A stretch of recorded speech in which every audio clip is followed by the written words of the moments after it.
Pace bene, saya menemukan hal menarik. Paus Fransiskus baru mengeluarkan satu dokumen namanya Dilexit Nos, ensiklik.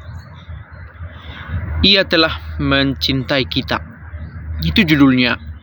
Mengutip pernyataan dari Santo Paulus, dan Santo Paulus berbicara tentang Kristus, bahwa Kristus telah mencintai kita. Kristus menyebut kita sahabat, supaya kita ini menjadi satu dan tak satu pun terpisah darinya. Kurang lebih begitu ya. Yang menarik itu apa? Menariknya begini, Paus Fransiskus, ya katakanlah pemimpin global, pemimpin tertinggi, meski konsep itu enggak tepat juga dalam konsep pelayanannya, pemimpin tertinggi gereja Katolik, tetapi yang dia bahas adalah hal yang paling mendasar dalam kemanusiaan kita, soal hati. Itu soal hati yang dibahas di dokumen ensiklik Dilexit Nos itu. Pertama-tama ada hati Yesus yang mencinta, dan juga ditunjukkan ada hati Maria yang menyimpan segala perkara di hatinya. Dan kita juga, kata Paus Fransiskus ya, harus memakai hati. Saya adalah hati saya itu. Hati itu bukan hanya satu organ, bukan. Hati itu adalah sebuah pernyataan simbolik, mau mengatakan keseluruhan diriku sadar atas hidupku ini. Kurenungkan masa laluku, kusyukuri bahwa aku ini ditemani Tuhan, dan kumiliki harapan bahwa Tuhan selalu bersamaku, dan seterusnya. Panjang. Terutama dalam situasi adanya media sosial ini, orang gampang terpecah, menjadi dangkal, menjadi sampai pada level-level pengetahuan semata, tidak memiliki refleksi yang mendalam, dan seterusnya. Sangat mendasar, fundamental, dinyatakan oleh Paus yang pemimpin global gitu ya. Di akar rumput kita siapa? Maksud saya di sini adalah yang di media-media sosial ya. Itu asik membahas soal teologi-teologi yang mungkin pernah mendengarnya, pernah membacanya dalam 2-3 buku, dan mulai terlibat dalam perdebatan-perdebatan, berbicara tentang iman itu pada level yang ideal begitu ya. Sementara Paus Fransiskus dari posisinya sebagai paus yang mengirim surat kepada umatnya, dia berbicara tentang sesuatu yang real, bukan ideal dalam arti ide-ide, bukan, tetapi dalam realita hidup gitu ya. Lihat kita yang di akar rumput, yang ideal-ideal, sementara dia yang memimpin kita ini mengajak kita untuk memikirkan yang real, yang nyata.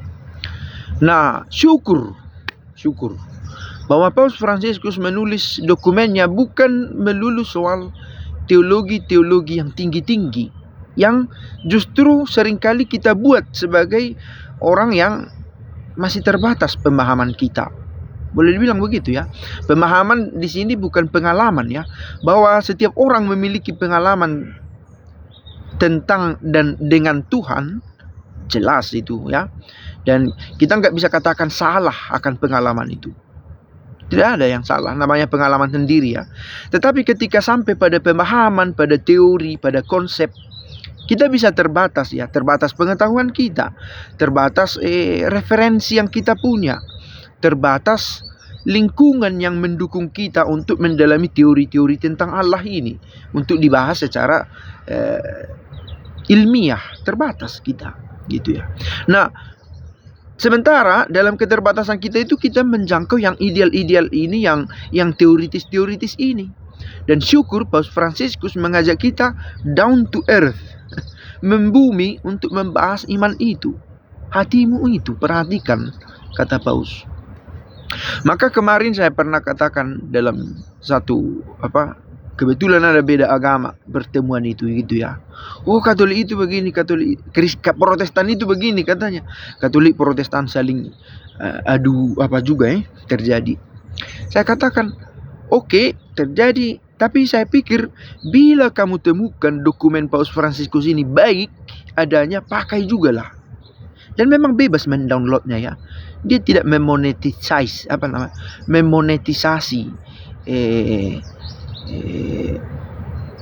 tulisannya itu. Kita bisa download dalam berbagai bahasa. Sayangnya tidak ada bahasa Indonesia.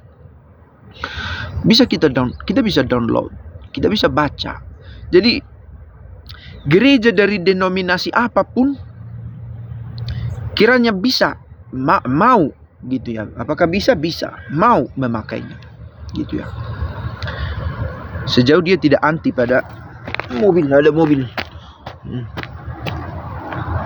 Sejauh dia tidak anti pada peraturan. Katakanlah, oh ini Katolik ini kita nggak bisa pakai. Oh ini Katolik tidak cocok untuk kita ini. Mudah-mudahan jangan menjadi antipati se-ekstrim itu, karena isinya baik gitu ya, sangat Kristiani tentu gitu ya. Kalau dikatakan sangat Katolik, mungkin orang bisa menjadi sedikit menolak gitu ya. Oke. Itu dia sedikit tentang dokumen Dilexit Nos gitu ya. Ia telah mengasihi kita. Menarik bahwa ditulis sebagaimana saya pikir diambil dari kitab suci, ditulis dalam bentuk past tense ya. Dia telah mengasihi, Dilexit. Mengapa? Jadi maksudmu saat ini dia tidak mengasihi kita? Bukan begitu maksudnya. Dokumen itu mengajak kita merefleksikan masa lalu gitu ya. Salah satunya ya, bukan tentang masa lalu semua. Salah satunya Paus Fransiskus mengatakan dalam salah satu nomor 11, saya ingat itu. Sebab pada akhirnya hanya itu yang kita punya, kata dia. Apa itu? Refleksi atas masa lalu kita. Syukur atas peristiwa-peristiwa hidup yang kita punya. Itu saja yang tersisa pada akhirnya dari hidup kita, kata Paus Fransiskus. Paus ini sudah berumur 80-an ya. Dia sudah di masa senja, saya pikir. Ya, umur manusia 70, 80 jika kuat mau menyatakan secara simbolik. Berakhir pelan-pelan hidup kita ini. Paus Fransiskus sedang ada di fase itu. Saya pikir sudah ada bayang-bayang katakanlah masa-masa senja hidupnya. Maka ketika dia menulis pada akhirnya alla fine, inilah yang tersisa, refleksi tentang hidup ini gitu ya. Syukur dan ucap syukur atas kebaikan Tuhan dalam hidup. Ketika dia menulis itu, dia berbicara tentang hidupnya juga gitu.